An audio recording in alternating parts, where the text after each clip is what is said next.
In today's video, we're talking about 10 time management tips that actually work.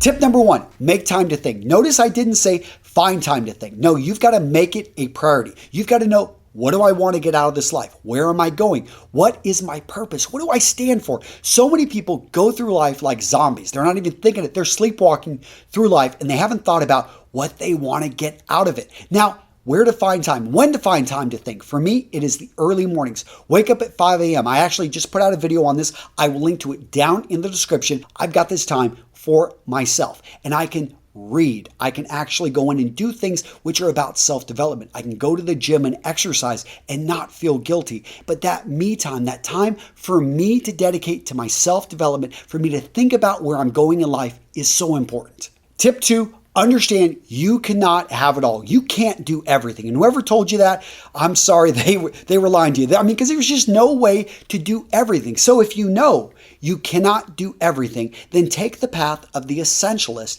and actually just spend a little bit more time looking at the landscape, look at what else is out there, and then decide, what do you really want? What is it you really want to go after in your life that's going to make you happy, and then go deep? There's a great book by Cal Newport called Deep Work, and he talks about, identify what is important and work on that. The book Essentialism by Greg McKeown. I've talked about this before. Understand that most things in life are noise. If you are getting too many people wanting to take your time, make your default answer no. It's very, very rare that something is like, oh yeah, I want to jump on this. And when it is, I am able to go do it with enthusiasm because I've freed myself up by saying no to most things. Tip 3, identify what's important to you and be honest with yourself. And let me be straight here. Most of you are lying to yourselves about what's important. Don't believe me? Okay, what do you not have time for? I don't have time to play with my kids. I don't have time to have coffee with my wife in the morning. I don't have time to spend with my friends. Say it's not important. It's not something that is a priority for me. And if not playing with your kids isn't a priority, well, at least be honest with yourself or ask yourself the hard questions. Why aren't they more important? Because yeah, you're spending all that time at work. You're spending all that time on maybe a hobby. I don't know what is the real problem here, but let's face the truth, which is that you're not spending time on what's important in your life. And if you're spending a lot of time at work, you may have to actually say, hey, I need to cut back my hours. And that takes a lot of courage. But what are you working for? Aren't you working to spend and have a quality relationship with that person in your life, with those around you that depend on you? Guys, think about what's truly important in your life and be honest to what it is. Tip 4. Cut out the fat. There is so much non-essential things in our lives. Go through and do an audit of how you spend your time. Actually track your time. Yes, measure your time and you're going to be amazed at how much time you are wasting. I don't know, maybe playing video games. But maybe video games are important. I don't want to hit on that. Maybe you're spending, again, 2 hours commuting and you need to find a job that maybe pays a little bit less, but is actually right around the corner and is going to allow you to spend more time with those that are important. But identify and measure your time so that you can identify those areas that are just sucking your life away. My next tip, have a routine. Have a morning routine, have an evening routine, have a day routine, have a set of systems that you follow. When you measure, when you have a process, you can improve upon that system and process. But if you have no routine, if you just do things haphazardly, you can't improve them. And this is key if you want to figure out, okay, how can I sleep better? I wake up every morning and I'm groggy, I don't feel great. Well, maybe you need to adjust your routine in the evening so you're spending less time on social media. Because again, if you have no routine here, then you can't actually measure what's happening. You can't see ways to improve it. Tip number 6, get started. Guys, just like many of you, I am a procrastinator. You've got to find something that's going to motivate you to take action. Sometimes setting an artificial deadline, that's going to work. Guys, the Pomodoro technique, if you haven't heard of this, this is basically where you use a timer. You set it maybe to like 25 minutes. You work intensely for 25 minutes. The timer goes off. You can take a break. I find this kitchen timer costs $5. It works pretty well. But guys, you can set your phone. You can find something that, again, gets you started on what you want to do.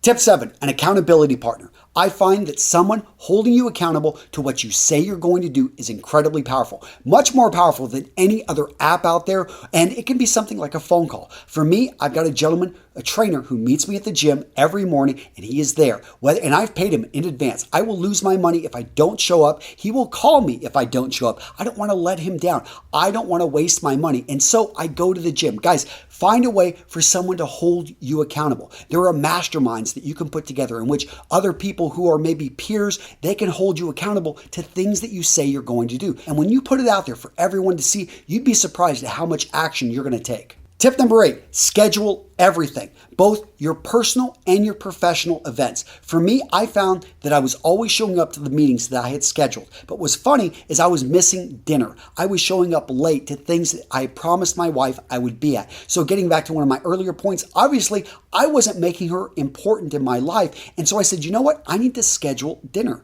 I need to schedule bedtime. I need to schedule these things. Do I always follow them? No, but they're in my calendar. I get that reminder. I see these notifications. I'm like, okay, I need to stay on track. But again, when it's in my scheduler, I find it gets done.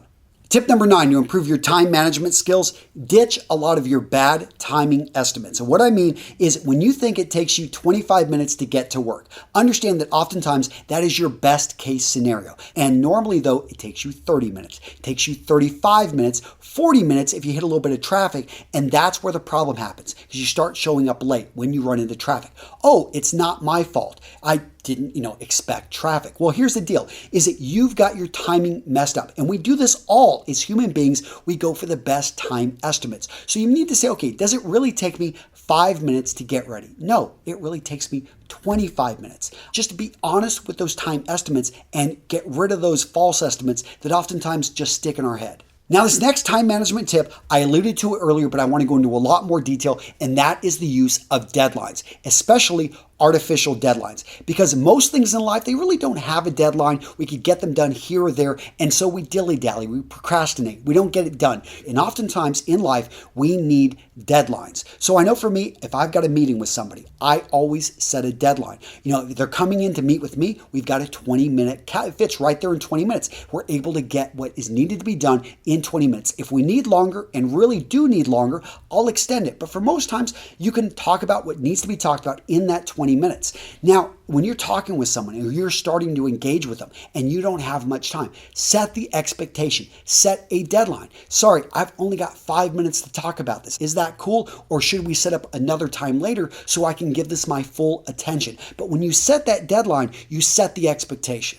All right, so this next time management tip is a bonus, and it's especially useful if you're a sought-after expert in your industry or you're a popular guy. A lot of people are trying to reach out to you. Guys, set up barriers. So find a way to become hard to reach because most people are going to be distracted by a barrier. They're going to say, it's not worth it. My contact form at Real Men Real Style. I'm actually pretty proud of this. I ask people, first off, did you actually search Google for 10 minutes to try to answer that question you're about to submit to me? Because for me, if you aren't actually going to go out there and look for the answer yourself, why are you going to waste my time if you don't want to spend a little bit of time yourself? So by setting up these barriers, you can protect your time and you can better manage it.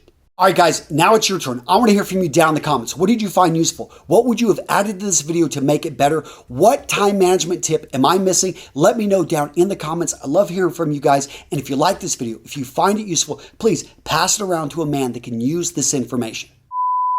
You're still here. Okay, this one's a double secret bonus to time management, and that is wear and use a watch. I know it seems obvious, but if you wear and use a watch, there are studies that show that you're more conscientious about time. Not only how you spend your time, you're more likely to be on time, and you care about the time of others. When you don't wear a watch, well, you're just not tracking time. Yes, you may have it on your phone, but you're less likely to check it. So have a nice wristwatch.